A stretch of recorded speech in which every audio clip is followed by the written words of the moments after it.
Good morning, guys.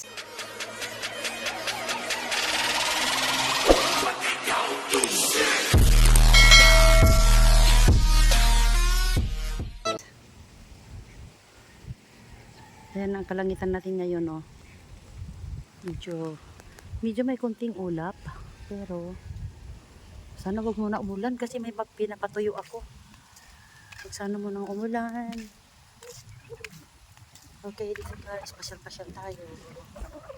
Pasyal-pasyal tayo dito sa paligid namin. Fresh ko ang hangin dito guys kasi probinsya eh. Walang dito, walang pollution.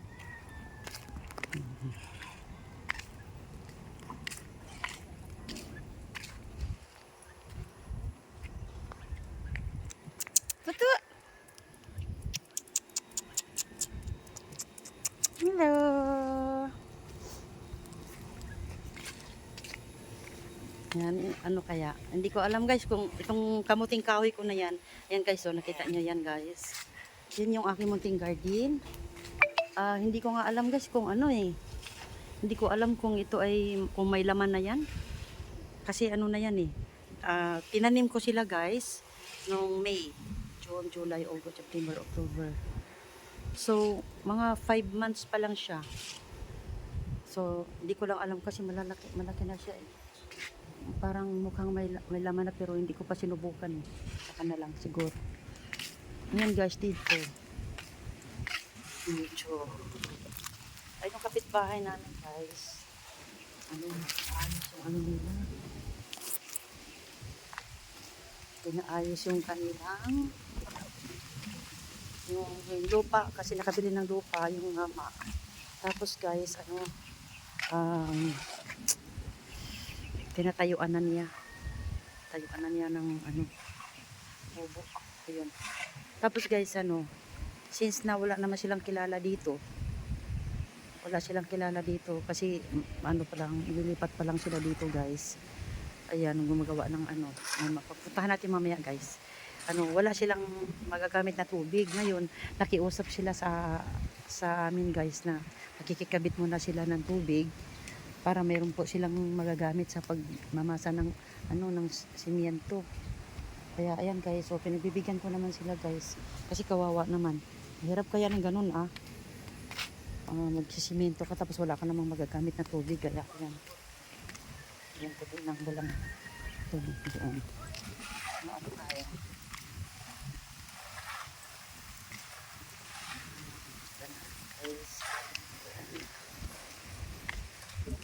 Bahay lang namin guys. Yung bahay namin. Tapos, dito na.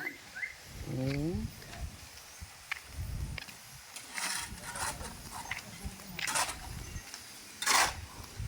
Hello po, good morning.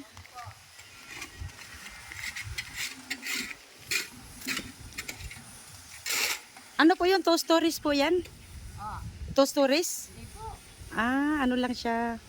Sasabay lang namin yung biga sa sa bakod. Oo, bagay.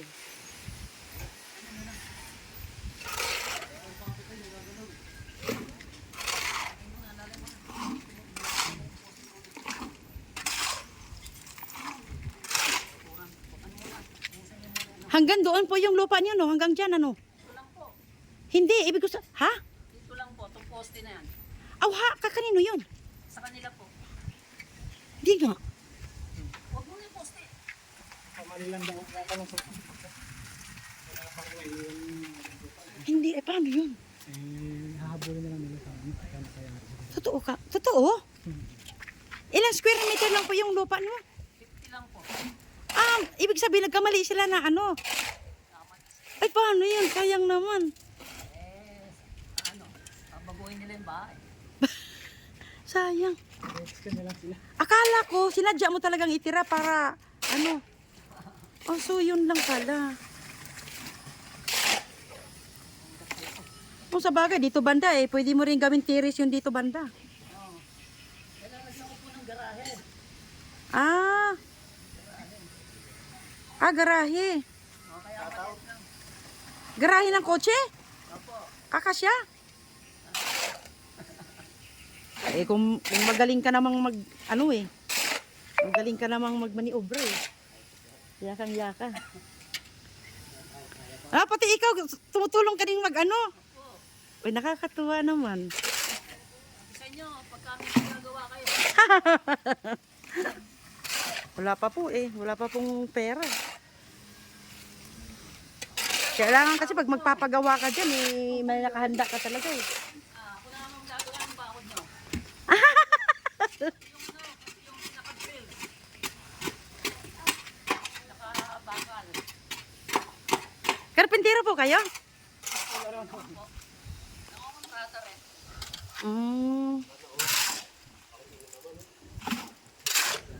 Paano yung puno ng mangga po? O yun oh. Bukain po.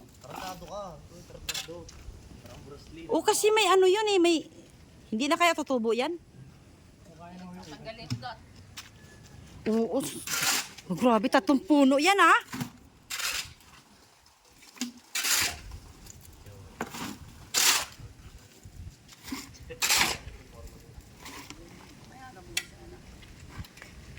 Ang bilis ha. Nakapurma ka na dyan ha. Yes, ano po? Oh, bilis.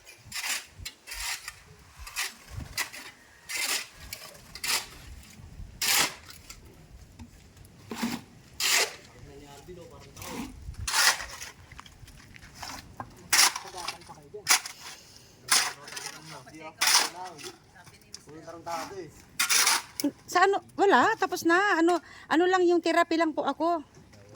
Every Wednesday at saka Friday.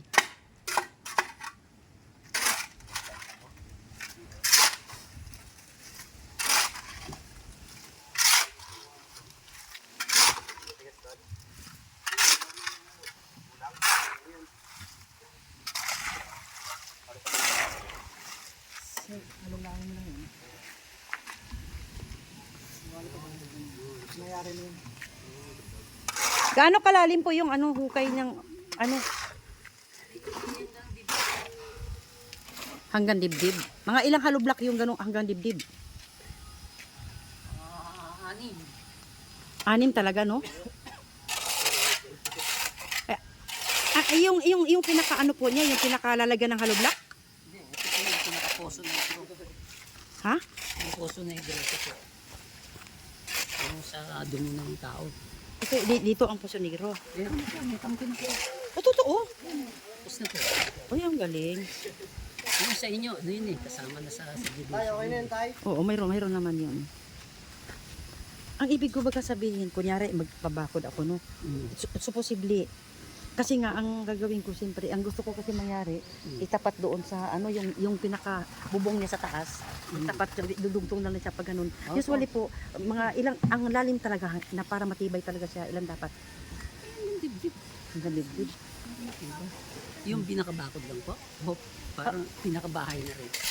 Bahay na rin kasi lalagyan ko na talaga yun. Ganun. Pati sa yung pader na may kadikit na pader na parang fire. Yung sa inyo, Oo, kadikit na. maglalagay ko pala.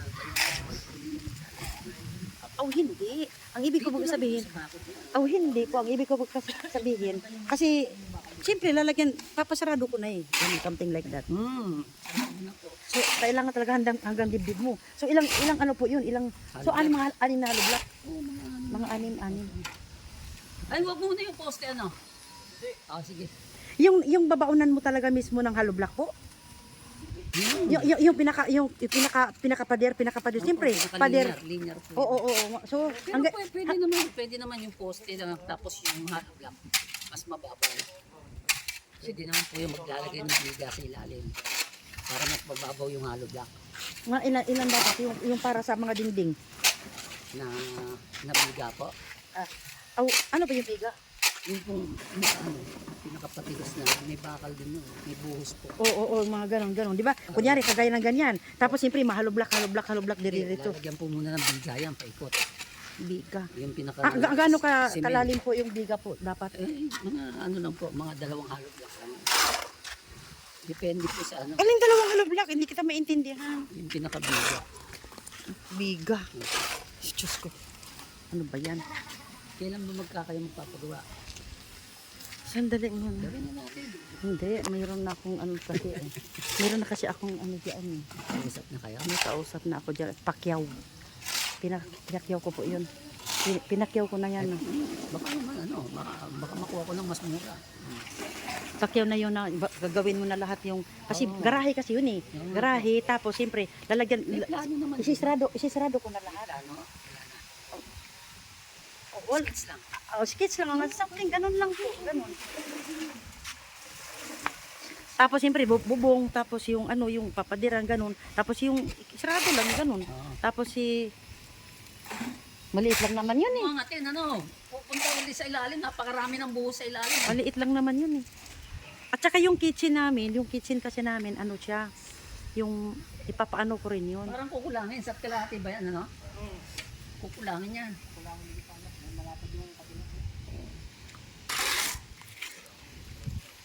Bakit? Tinulang pa. So mga tauhan mo sila. Ah. Mga tauhan mo sila. Magkano isang araw sa hindi lang. 600 po, tsaka 500 yung labor. Ay, sino ang 600?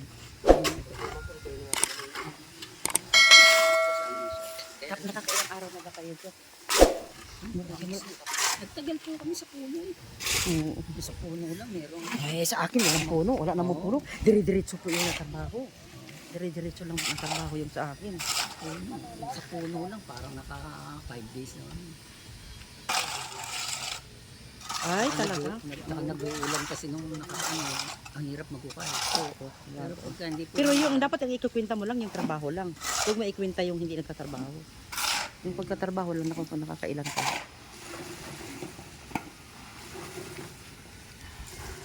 Magkano ka ng gastos dyan? Yung building permit, Huwag mo may isama yung building permit. yun siguro nasa mga 40. Yung Renta. kasama yung building permit. Nasa mga Kasama na doon libor. labor materials at Ibang material. 40 na. Parte ka na. Mga gaano katagal pa po kaya yan? Eh, ito hindi pa po